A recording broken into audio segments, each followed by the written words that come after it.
পাকিস্তান সিরিজের জন্য শক্তিশালী দল ঘোষণা করল বিসিবি।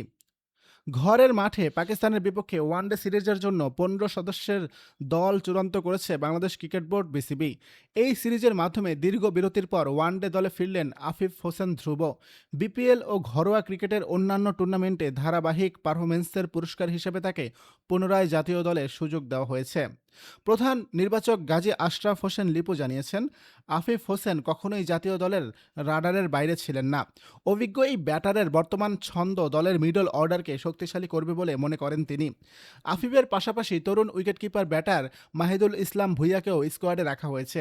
তার সামর্থ্যের উপর টিম ম্যানেজমেন্টের বিশেষ নজর রয়েছে। সাম্প্রতিক সময়ে রান খরায় ভুগলেও লিটন দাসের অভিজ্ঞতার ওপর আস্থা রাখছে নির্বাচক প্যানেল। প্রায় ১০০ ওয়ানডে খেলার অভিজ্ঞতা থাকা লিটনকে বাদ দেওয়া হয়নি। প্রধান নির্বাচকের মতে, লিটন নিজের ব্যাটিং নিয়ে কোচের সঙ্গে কাজ করছেন এবং যে কোনো মুহূর্তে ফর্মে ফিরবেন বলে দল বিশ্বাস করে। তাকে মিডল অর্ডারের বিকল্প হিসেবেও ভাবা হচ্ছে। মেহেদী হাসান মিরাজের নেতৃত্বে এই দলে পেস আক্রমণের নেতৃত্বে থাকছেন তাসকিন আহমেদ, মুস্তাফিজুর রহমান ও শরীফুল ইসলাম।